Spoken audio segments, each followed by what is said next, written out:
أغلب الطلبة دايرين في بالهم أن الشهادة الجامعية وحدها كافية لجعلهم مؤهلين لدخول غمار الوظيفة أو المشروع الخاص، وهذا الفكر راح يخليهم يصطدموا بواقع انه الشهاده وحدها لا تكفي. وعلى بالي هنا راك تسقسي على واش هي الامور اللي لازم ترفقها بالشهاده الجامعيه. ببساطة جينا نقدم لكم برنامج تدريبي يحتوي على مجموعة من الدورات التدريبية التي تهدف لصقل مهاراتكم الشخصية والمهنية.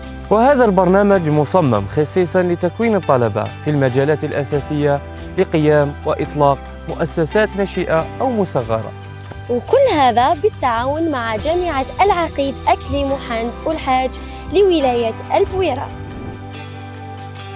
ما تنساش، كلما زادت مهاراتك زادت حاجة الناس إليك وفرصك أكثر نحو النجاح.